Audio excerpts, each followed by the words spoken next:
wait to introduce you to all the runners in just a moment. And we're also going to be able to travel all around the world and see these amazing sessions that we have planned. This has been quite an undertaking. And right now I'm going to bring on all of the runners with you to introduce you to them. And first of all, we're going to be introducing Douglas Emslie and the great team that he's with. Hi, Douglas. Hi, how are you doing? Good, here you go. We're live. We're so excited to see you all. I'm going to bring on some of the other runners, but first I want to talk to you and find out, how did this all come about? Well, it's all started 2 months ago when we were doing Danasa's charity 24 hours. And I was on a treadmill with Mike, and we decided it would be really good to do something to carry it on. And we came up with a challenge to do 5K every hour on the hour for 24 hours. Oh my gosh, I can't believe it. Well, can you please tell me who you're there with today, and then I'll bring on some other runners that are going to be running with you remotely. All right. Right. Come on, runners. So the first runner, I've got Trevor Foley. Hi, Trevor. Hi. Looking forward Thank you for being here. Got Simon Kimble. Hello. Hi, Simon. Thank you for being here. Pleasure. Mike Seaman. Hey, Mike. And hello, our celebrity, Roger Black. Hello. Roger Black, two-time Olympian Roger Black. Hello. Thank you so much. Thank you so much for being here. So I'm going to bring on our other runners.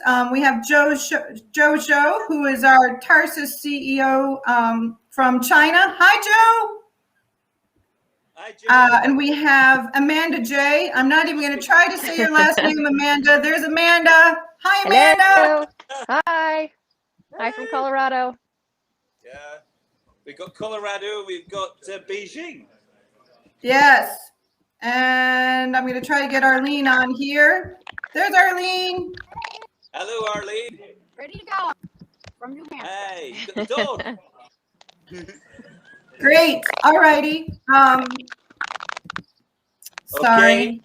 Okay, go ahead, and you guys can get going on your live streams. Go ahead and drop off the live stream, and we'll get going. All right. We'll see you in an hour. See you. Okay, thank you. Enjoy. All right, everybody can drop off. Okay, thank you. Bye, everybody. Good luck on your runs. Bye-bye. Great. Great. Okay, Joe, dropping off Joe. Okay, so here we are. Everybody's so excited. Doug Emslie and group are going to be on their first run. He is on his first run of what's going to be 24. Now we're basically going to be going around the world. We're going to start in the United States, and we're going to have a couple sessions here for a while. Then we're going to move on to Mexico, and we're going to have several sessions there. We're going to then move to China and Australia, where we're going to have some great sessions there. After that, we'll move on to Dubai, and then we will move on to, lastly, the UK, and end up with Doug running his final 5K tomorrow morning, or tomorrow afternoon, his time at 3 p.m. UK time. So before I bring on our charities who we're supporting today, I do want to remind everybody that this is a massive fundraiser, of event industry wide. We're so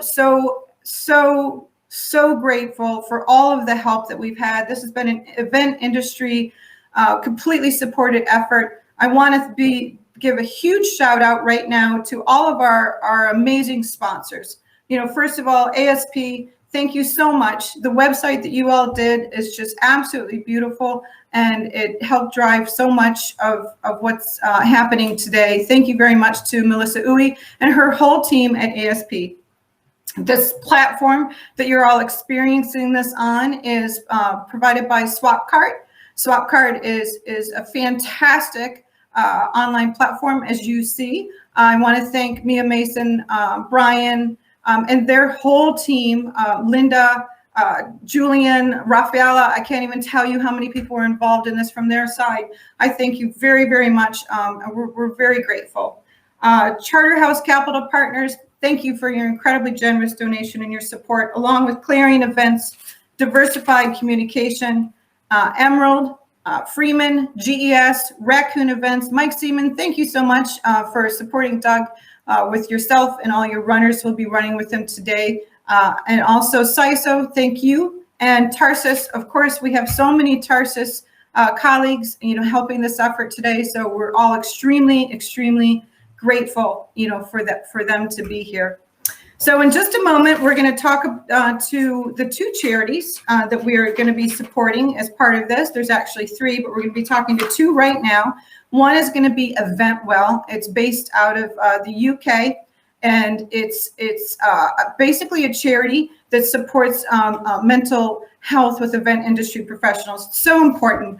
And then we're also going to be supporting the Meetings Industry Fund that's based here in the US, and we'll hear from them. And then lastly, we are supporting also the Indian Red Cross Society. We are supporting them in honor of Bala. He was the head of the Indian Exhibition Industry Association, who sadly passed away from COVID in May. And we really wanted to support the people of India as well. So right now, I'm going to be bringing on the two people representing the charities, and go ahead and introduce them.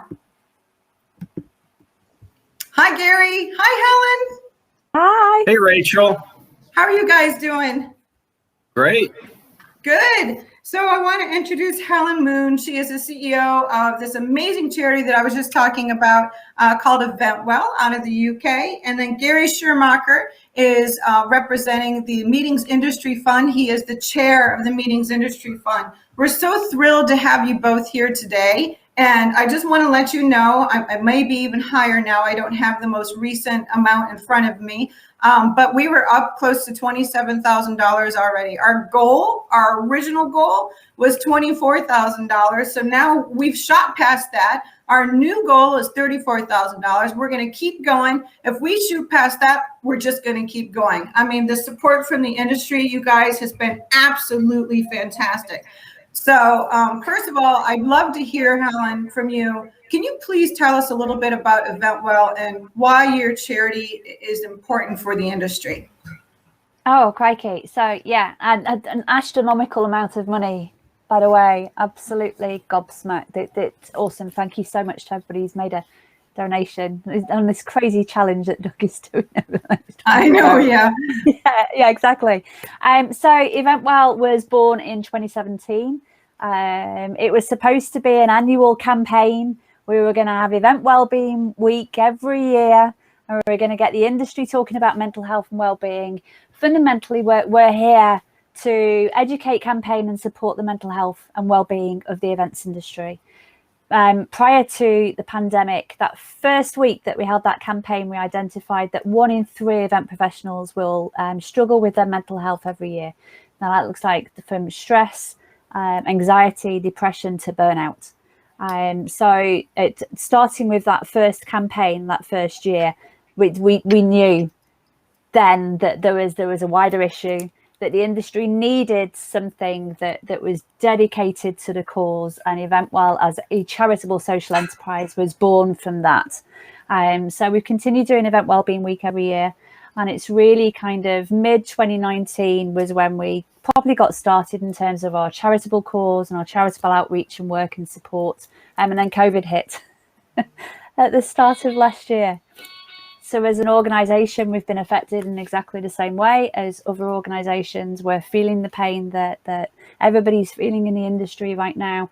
But really, that the main support that we've offered over, and then the important thing that EventWell does is that financial peer support that we do in terms of eliminating trauma and stress that can lead to poor mental health. So we're given an awful lot of financial aid and support. Over the last kind of 8 months, we've given out nearly £20,000 just in grocery shops.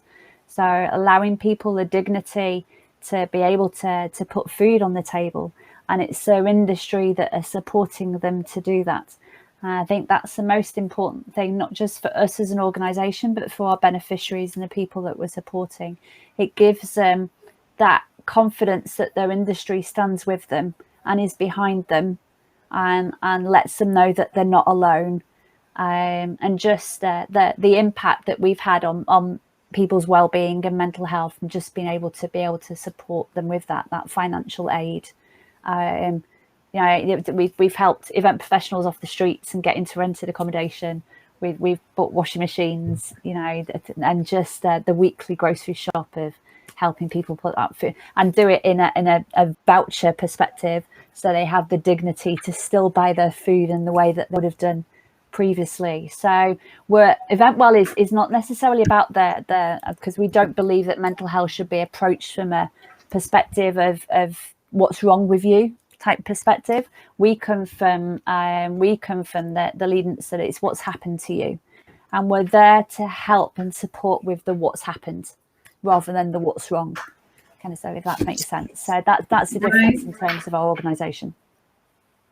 So Helen, the runners went out pretty fast, so here we are. I'm gonna restart this just a little bit because the running time went really, really fast. They got out the door much faster than we expected. And you just told us a little bit about EventWell, but I'm gonna have you say a bunch of that again. And first I'm gonna introduce you guys. So Gary, we're so happy to have you here. Gary Schirmacher is the chair of the Meetings Industry Fund, which is one of our great charities that we're going to be supporting as part of this amazing effort. And then Helen Moon is the CEO of EventWell. And we were just having a bit of a chat about EventWell, and we would love for Helen to please introduce EventWell. Thank you so much. Okay, perfect. Let's start again. It's live.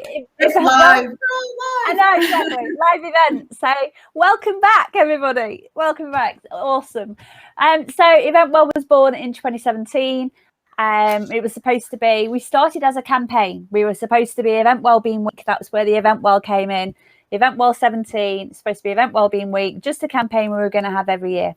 But during that week, we identified the problem that 1 in 3 event professionals will struggle with their mental health and well-being every year. Anybody who's worked in our industry for long enough will know that there's a problem in regards to levels of stress and burnout and mental health. But we didn't quite realise it was probably as bad as that. So EventWell, as a charitable social enterprise and organisation, was born. And we're here to educate, campaign and support better mental health and well-being in the events industry. We started probably trading as a social enterprise mid-2019, and then COVID hit. We've been affected in exactly the same way as an organisation in terms of it stopped a lot of our plans in terms of what we had set out for our future direction. But COVID has also shaped us. And one of the biggest things that's come out of the pandemic is Pledge, which superb amount of money that's been raised is going to be going to that support program. And what Pledge specifically does is help people financially with a weekly grocery shop, be able to put some shoes in and buy some clothes for their kids. We've helped event professionals who have found themselves homeless get into rented accommodation. I was saying we've bought people washing machines. We're about supporting better health and mental health and better well-being by helping with the stuff that's happened to people. So our approach is not from a what's wrong with you type approach. We don't believe that that's beneficial for people's health and well-being. Our approach is always what's happened to you. So we're here to support with the what's happened. Okay, what's going on in your life? What environment are you working in? Kind of stuff. How can we help with that? Because we know that helping with environment can help with better mental health and well-being.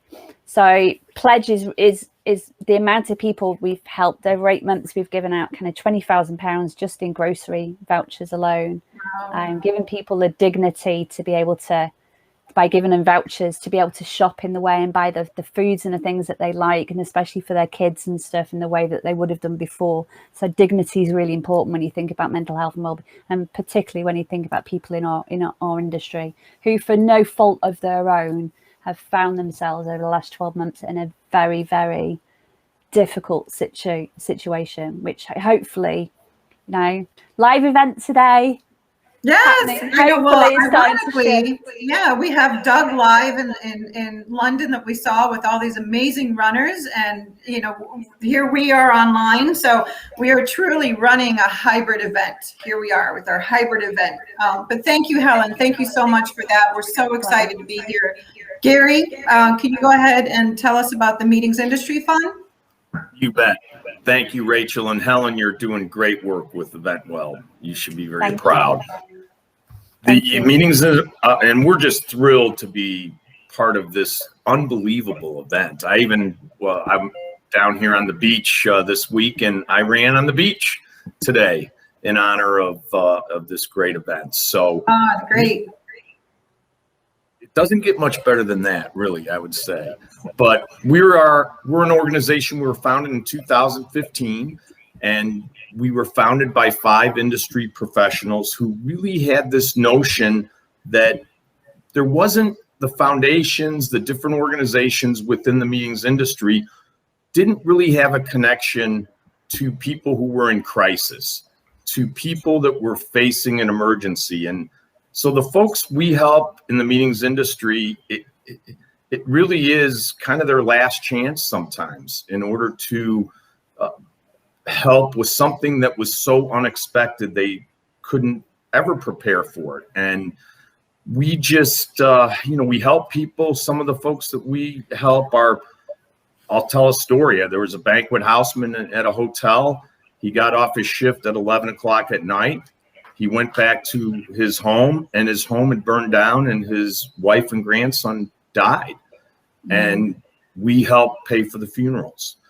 We've had other meetings industry professionals. We had a salesperson who her house burned down, and she had nothing. And so we helped get clothes for her in a very short time in order to return to work. We help people with medical situations routinely. I mean, and I hate to say routinely, but it's a situation that happens to people when they least expect it. And so we're out there really trying to pay people's bills in those kind of cases, whether they're facing cancer, whether they're facing something that they just never expected or never saved for. And we're able to step in and help with those bills. Lately we've helped people who have been out of a job for a long time and might be facing eviction notices. We help to pay, their rent or their mortgage in order in a short time period to help them gain some traction in trying to deal with that crisis. So our philosophy, it's all about generosity and kindness. And we have grant donations are made on our page. Our first campaign was 100,000 in 100 days back in 2015. And, we have given out money every single year to help people in that spirit of being generous, being kind. Applicants can go onto our website and fill out a grant request that's totally anonymous. And, we know with our organization, we have to turn our funds around very, very quickly because people might need them the next day. And, Helen, we're actually started helping a couple people that have, problems that put them in crisis with mental health. Yeah. That's what we do. Our board is thrilled to be part of this. And Rachel, thanks to you and Doug and everybody at Tarsus for having us. Oh, we're absolutely thrilled. I mean, I work for a great organization, and obviously, a great person who put this effort, forward. He's the one out there running, 24 5Ks in the next 24 hours. And so I know we're all like, whoa, what? But so far, I just found out we've raised over $27,000. So please, everybody, keep donating. We'll just obviously keep going. We're very excited. So Helen, what will the funds being raised today help within your organization? Exactly the same stuff that Gary was talking about. It's helping people that have found themselves in crisis through no fault of their own, kind of stuff, that sudden shock, in similar stories we've had in terms of, you know, a young lady who's found herself on the street because she's come away from a relationship, you know, and got nowhere to go. A chap who's fallen out with his parents and found himself sleeping on a tent on a common type stuff. It's all of those kind of things. But the day-to-day of just helping people put food on the table, you know, to be able to go to Sainsbury's and Tesco's and stuff here in the UK kind of stuff, to be able to, people to still be able to do that and go and buy their groceries and feed their kids and feed themselves. You know, even people that are living on their own kind of stuff. And it is exactly what Gary said. This is people who are coming to our organisations. This is their last chance because they've tried everywhere else. And those other statutory funding or whatever that might be, statutory funding here in the UK is just not supporting people who desperately need help at the moment. So every single, you know, and the money does move very quickly. You'll find as soon as we receive the money, it'll be going out to people immediately, kind of stuff. We turn applications around in about 24 hours, you know, and they have their vouchers within 48 hours. That's our kind of an application approved in 24 hours. You've got your vouchers 24 hours later. So it really will significantly just really help so many people. Just know that when we've got the funds available, that they can come to us and we'll help them for as long as we possibly help. We're helping people with therapy as well, talking therapies, you know, just to get that help and support, because this is the pandemic over the last 12 months has impacted people in terms of their mental health so significantly. In the UK, they're saying that half of UK adults and 2/3 of young people, bearing in mind that our industry is a young industry. We have a lot of young people working in the events industry and the exhibition industry, right? And that is flabbergasting to think that the crisis and mental health emergency, as we're calling it, that anybody that's worked in mental health and wellbeing knew even before lockdown measures started back in early next year, that if this crisis with the pandemic blew up, then there was the resulting mental health emergency out of the other end of it was going to be the real issue that we're going to be dealing with as a result of the virus. The actual virus itself is small, in our opinion, in terms of the mental health emergency that's emerged and the long-lasting effect that's going to affect people for decades, for years to come, in terms of what's happened over the last 12 months. So that's just hand-to-mouth type help is what we're talking about here. And that's the real importance in terms of every pound. We're just so thankful that I'm excited to be able to go to people and say, we can give you some help. We can give you some help. It's just to be able to do that for people in our industry is just an amazing thing. And every single person, Doug should be incredibly proud of what he's doing over the next 24 hours to raise awareness and what he's achieved. It's just, I wish I could share every application and every response we get to an application that's approved with, so you could see. So you can just feel that emotion and response and stuff that we get from people. But unfortunately, we can't, because obviously it's anonymous and confidential. But take my word from it when I say that it makes a massive difference, such a massive difference to people's lives. It saves lives. I would even go as say it's as serious as a matter that it would save lives. I've had people in applications say they've been suicidal. So it's very, very serious. It's a very, very serious matter. So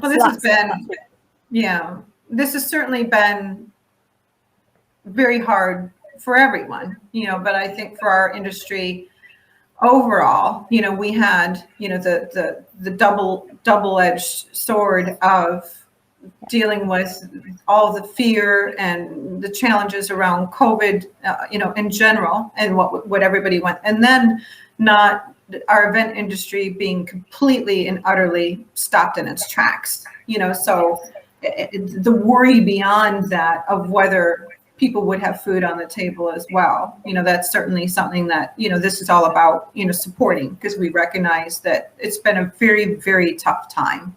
So Gary, what type, you know, I mean, you've said some things that the monies, you know, will go towards and stuff, but, you know, for you all in the past year, you know, what kind of without being specific, what kind of, things have people come forth and needed?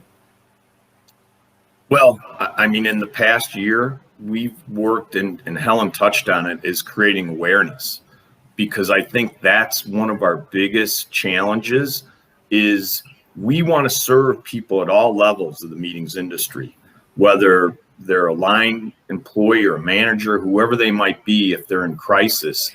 And so getting the word out has been a real focus of ours to make sure that, I mean, a housekeeper in Miami might know about us if they need help. And so I think that's, events like this really help us to touch people that may have never heard of us. But with the pandemic, it's kind of like two crises put together.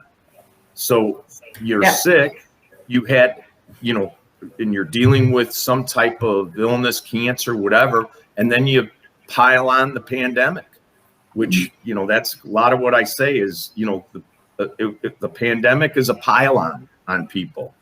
They already had issues maybe, and then boom, it just took and put them in a situation where they don't know where to turn. And we're that organization that really provides support where people, when they don't know where to turn and they are going to be evicted, they're going to lose, something that's precious to them, whether it's their house or whatever it might be. And that's where we come in and are able to really help in the short term to pay bills for people, to make sure that, they're not on the street like Helen was talking about. I mean, we've helped people who don't have anywhere to go, and you just can't imagine that sometimes. So we've always been that business that's been pretty fortunate over the years to be able to deal with those, up and down type years, right? I mean, this is not the first time we've had a downturn in our industry, but to Helen's point, this put everybody in a situation where they probably didn't plan for things that were going to last this long. Yeah, I mean, I think what's important that you both are saying, and people understand about both your charities, is that you really, help all levels of people in the industry, all the way across the board. It's not specific to somebody having to work on a trade show. As you said, it could be, a bellman at a hotel, or it's all those people in our ecosystem, which is so massive. I mean, here in the United States alone, our ecosystem employs 6.6 million people and has a nearly $400 billion GDP every year. I mean, it's massive. People don't really get, how big our industry is, and what, that most of the unemployment here happening in the US, a big percentage of it was from the travel and events industry basically being stopped. Your charities are both so very, crucial. But we have, a couple, just, 3 more minutes before we're going to, switch over to another session, but do you have like any, last things you'd like to say, to kind of cheer Doug, and the other runners on, et cetera? Well, I would just say, they are our heroes. Yeah. Yeah. And then just back up completely what Gary said, every step, every footstep that you make today, know that it's helping people with every foot and step forward, and every kind of meter, kilometer, whatever it is, you're going to help an astronomical amount of people, kind of stuff. And it's just, I can't thank, I get emotional every time, kind of stuff. My heart's beating, my heart's pounding here, kind of stuff.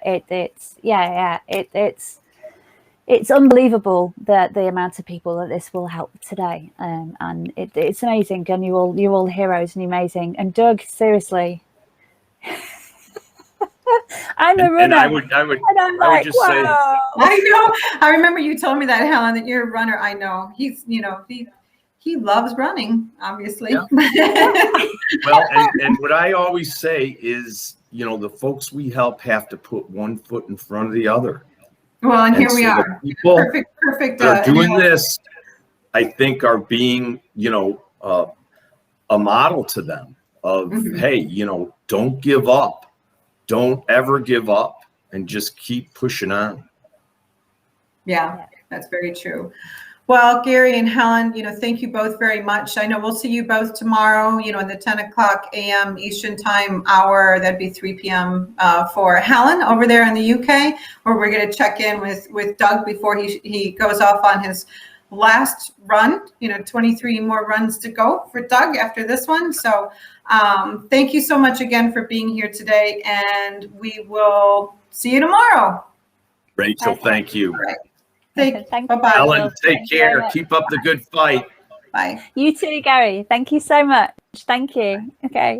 Bye-bye. Okay, everybody. So wow. It's just so profound, to see the both of them. Next up, we're going to have Danica Tourmaline come on. She is going to be coming live from the world of concrete. And we're super excited about that. So I'm going to go ahead and bring Danica on. Hello, Danica! Hi, Oh my God! Good. Yeah. Here Let's we see if I are. Here we are at World of Concrete. They're getting ready to do the ribbon cutting over here. We're going to try to see if we can turn the camera around. We were hoping to have a camera crew set up, and we can't get them live. So we're doing it on my phone. We're winging it this morning. We are going to go for it because this is live. I mean, I was saying to actually Gary and Helen from the Charities a second ago that we are truly a hybrid event today, because we have Doug, in person with all of his runners in London. We have you on site at World of Concrete, and then here we are on the Swap Card platform watching this all like online.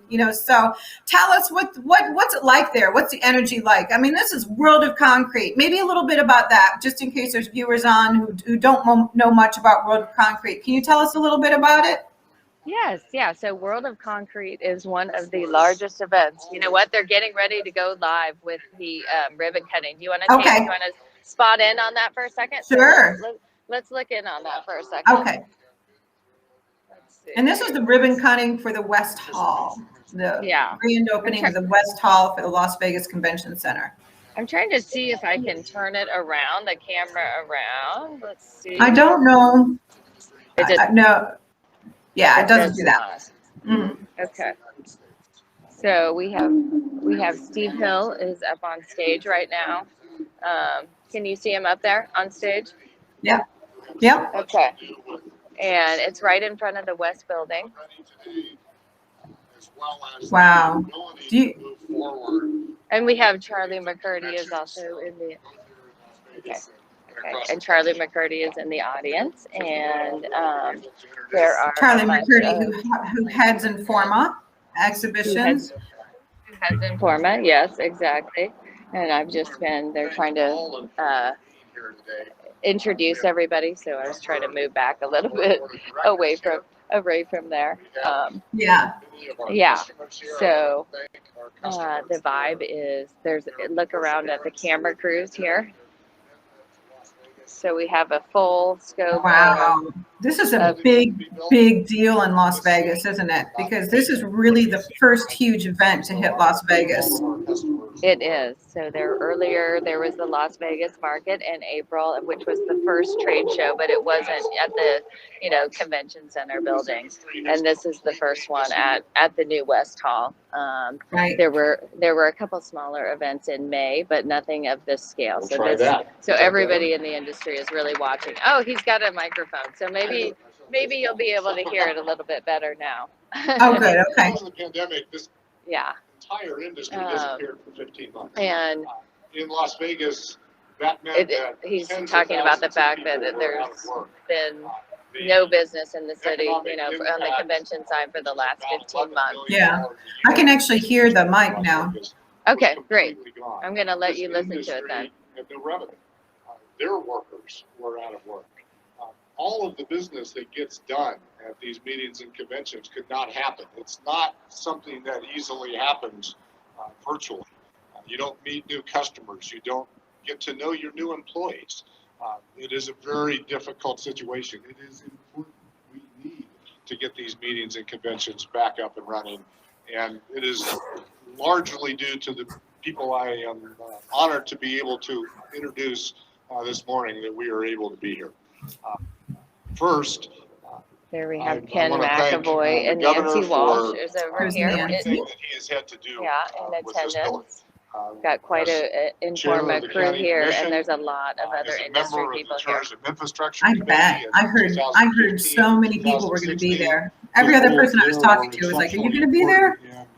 Yeah, I saw David Dubois in the cab this morning. We rode over together from Oh, funny. IAE. Governor, Yeah, without helping And, to pave a path forward, you know, a lot of to allow suppliers, even one, suppliers this who aren't building working just on this show are here as finish well. its I construction. bet, just to see, you know, the how they're doing it on site and stuff.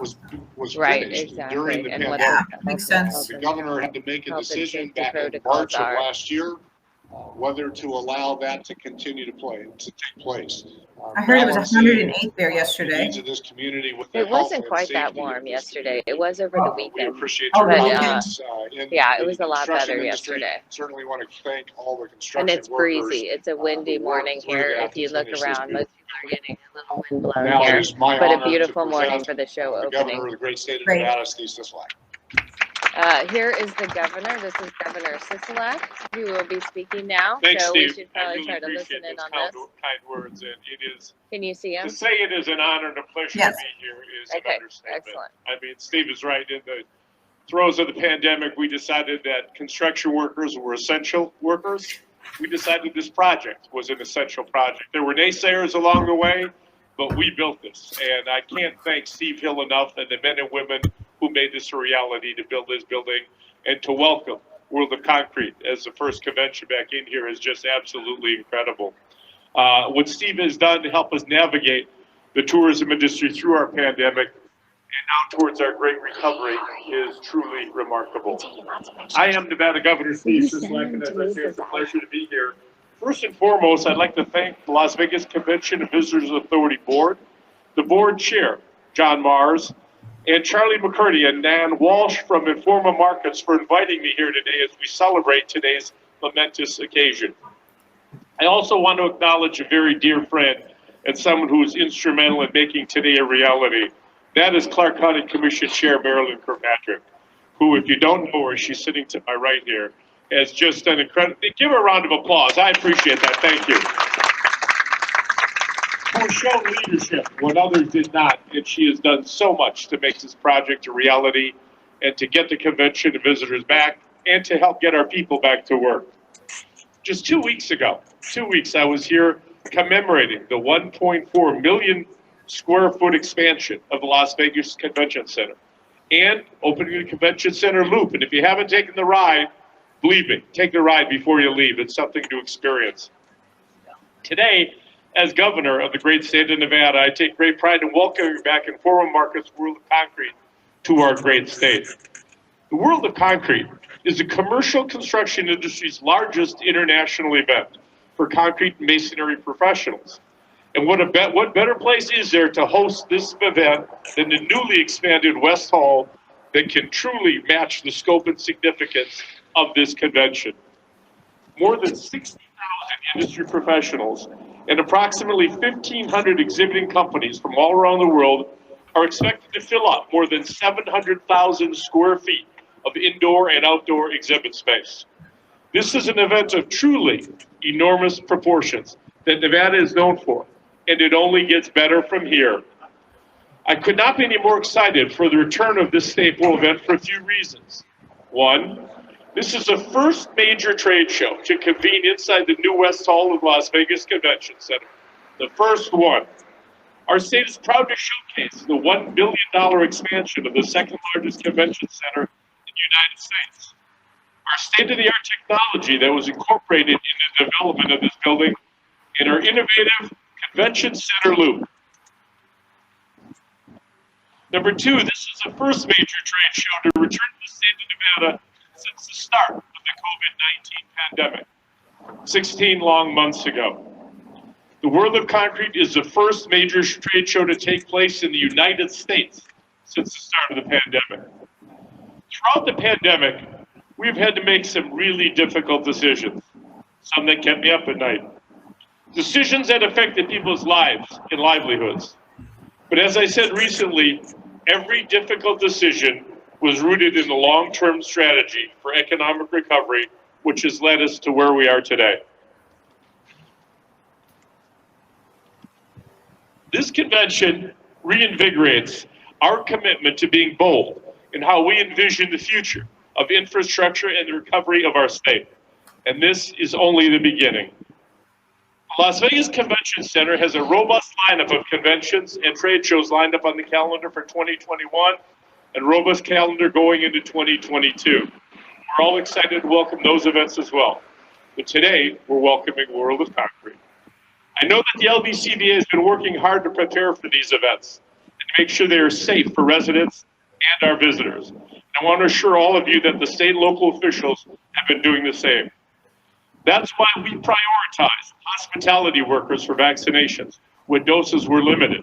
That's why we spent 15 plus months carefully working to balance the health and safety of the public with our economic vitality.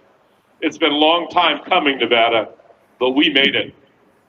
Before I conclude, I would like to express my sincere gratitude and appreciation to everyone on the board of directors of the Las Vegas Convention and Visitors Authority,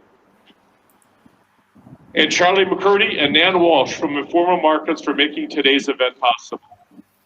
Thanks to their hard work and commitment to our tourism and hospitality, along with the partnership between the state and Chair Kirkpatrick and the Southern Nevada Health District, Nevada is certainly better positioned and on track to recovery. And if I could just add one more thing, I did a little research prior to this. Concrete is the most commonly used building material. You look around at all these high-rise buildings, concrete makes the foundation of those buildings.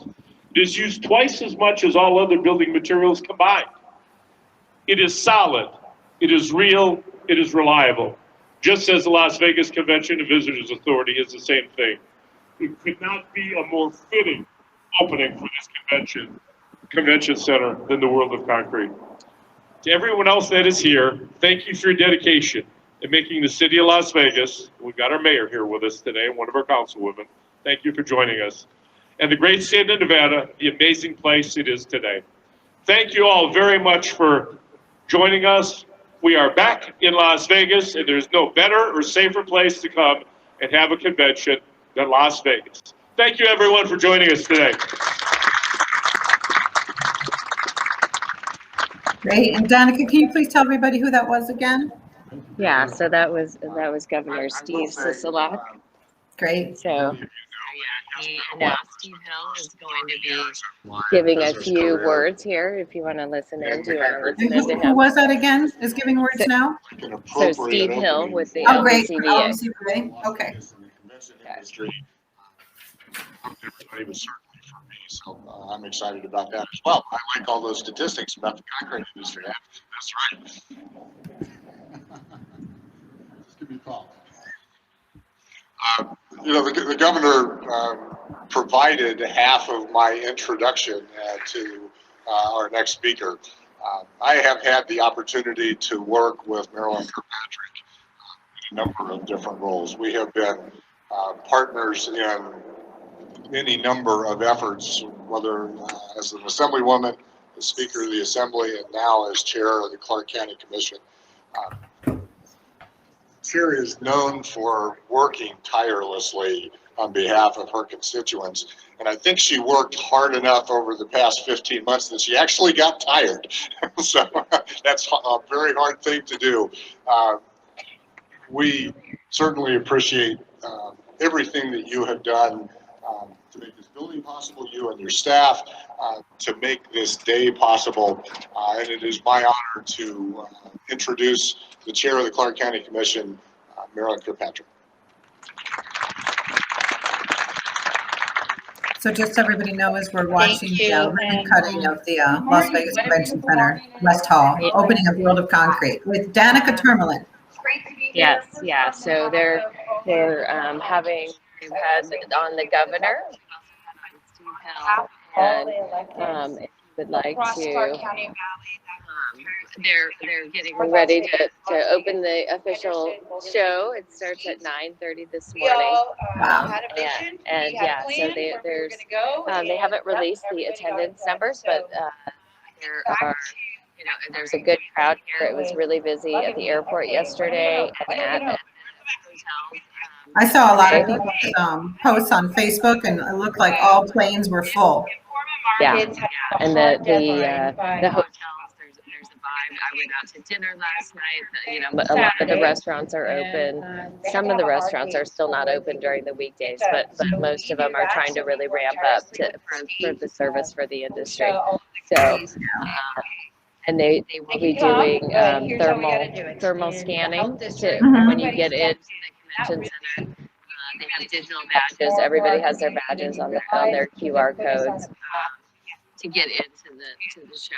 So they do have some health and safety measures in place, but the mask mandate is no longer. They're recommended, but not required at the event. Right. I had seen that because I'd posted something about World of Concrete starting, and somebody I think the article was written before the mask mandate had lifted. Yeah. And now it's lifted. So that was that happened the first part of June, correct?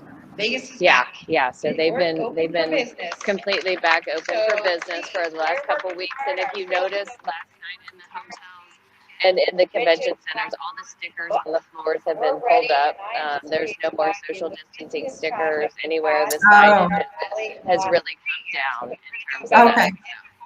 And this is all part of Informa's all secure program that they've been doing at plenty of their shows, correct? Correct.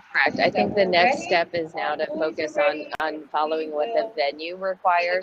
Before it was the state and the local health departments, but now they're following the CDC guidelines and seeing what following those guidelines, because they're pretty simple. The biggest thing, of course, being mask mandates. Thank you, right. So yeah. So. And just for anybody who's signing on, we're talking to Danica Tourmaline. She's at the opening of the Las Vegas Convention Center West Hall and World of Concrete on site in Las Vegas, sunny Las Vegas. There's a bevy of speakers right now going on. I know you were going to try to grab Nan Walsh, but you may not be able to in this section. She's part of the program, but if not, we'll catch her at 10 o'clock a.m. Eastern time. We hope to do that if she's not too busy at that time. Yeah. She's coming on. She's getting ready to speak along with Charlie McCurdy, who is, of course, over the global Informa markets. Nancy Walsh is over North America. So they're both here. There's a lot of Informa folks here to celebrate and to be a part of, learning how to work an event post-pandemic. So they've got a big team here in place. And yeah, the ribbon cutting should be done here in hopefully about 10 minutes, and the show floor opens at 9:30. Okay, great. And I know we're going to stick with you for a couple more minutes, and then we're going to be switching over to an advocacy panel that'll start at noon Eastern time here, sharp. And then before that, at about five minutes to, we'll be checking back in with Doug Emslie and the runners who are on site with him, and any remote runners then. So they've already finished their first 5K. Okay. We've actually raised over $27,000 so far. That's wonderful. That's great. That's great. What was the goal? 24,000. So we've upped it to 34,000 now. So we're going to just keep going. We actually hit the goal before the event started. This is kind of telethon style. We're going to be 24 hours, going around the globe. This is the U.S. section that'll last till about 3 p.m. Eastern. Then we'll switch to Mexico. Then we're going to go to Australia and China, then Dubai, then the UK, and then we're going to finish up with Doug at 3 p.m. UK time, 10 a.m. Eastern time tomorrow morning. So he'll be on his 24th 5K by then. So you have some runners, don't you? Let's see, Tom Mitchell, is he joining at the next hour race? Yeah, Tom's on next. And then we have some runners, there with Doug, like Simon Kimble from Clarion will be there. we've had so much great support, from the overall industry. This is, obviously Doug's, spearheaded it, and I've helped him with it, but this is not a Tarsus, event. This is an event for the entire industry. We've had support all across the board from, a lot of the big, for-profits. We've also had a tremendous support from the associations like CISO and UFI and IEE and AEO and such. So we're just very grateful, by all the support that this has been given so far. Yeah, it's generated a lot of interest in terms of, the different format. I think that makes it fun too, that you're doing a variety. You got the running side of it, you've got some education and some live broadcasts here. So yeah, well, I was saying to the people who were on right before you that we're running a truly hybrid event. You're in person, right? Doug's in person with his runners. I'm here. We've got remote runners going. This has been a tremendous undertaking. We have an entire ops team on, in place, in Guildford at Raccoon Events with Mike Seaman and his team. And, it's just, they say it takes a village. Well, it's definitely 100% taken a massive village, but we're super happy about it. So have there been any, what kind of lessons have you learned from your side of doing this broadcast as a live broadcast on the tech side and your hybrid experience? That may take too long to go through. Swap Card has been incredible. They've been such an incredible help. All the team there has been so supportive, and they're a big sponsor of this. They donated all of this, to being able to have the event. So we're so grateful, to them, and then ASP, they did the whole website, for this event, and that was all, donated, to being able to make this happen. So that's what I mean. Besides the cash donations, the way the industry rallied around this has been incredible, so. And I've learned a lot about running, a virtual event, as have you. We've had many conversations, just, trying to figure out the flow and how to get this live and stuff like that. So it's all good. And just to remind people, Danica, why don't you actually tell us a little bit, about yourself? I know you, but tell us who you are in the industry, because we're going to be seeing you back here in a bit. Sure. You know what? I'm going to turn around and we're going to have this. I'm going to have this in the background for you. So I've got Kara with CNTV is helping me with this broadcast, but I am an independent journalist and I am working on assignment for CISO and UFI to do a case study on producing an event during the pandemic. So over the last 6 months since October, I've really been writing about a variety of different events and how they've been able to be produced during the pandemic, whether all the new health and safety protocols that show organizers are employing. And I'm also, trying to interview exhibitors and attendees to get a feel for how comfortable they feel about returning to events. I ran into an exhibitor this morning while I was waiting for my coffee, who was here for World of Concrete, and he said, he's been coming to the show on and off for 30 years, and he was just thrilled to be back to the event to learn about new products and new trends in the industry.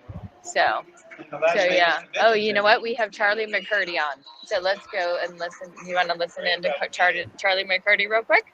Sure. We have about 3 minutes with Charlie, and then we're going to switch over to Doug real quick. Okay. So he can run off on his next run. Okay. Can you see Dave? Can you see Charlie? Bringing the first large-scale trade show, World of Concrete, back to the show floor here today, here at the beautiful Las Vegas Convention Center.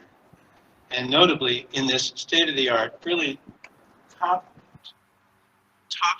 venue in the nation, West Hall, as you'll see right behind me here. And we're celebrating all that this morning. We're really thrilled. We're really thrilled to be part of this moment, both for our friends and partners at the Las Vegas Convention Center, and for the return of in-person trade shows in the U.S. And these trade shows collectively help create $325 billion in business in the United States and 1.3 million jobs annually, more important now than ever before. And we really are honored, Steve, to be the very first customer of the West Hall, and look forward to bringing many more events to the new expanded Las Vegas Convention Center this year and for many years in the future.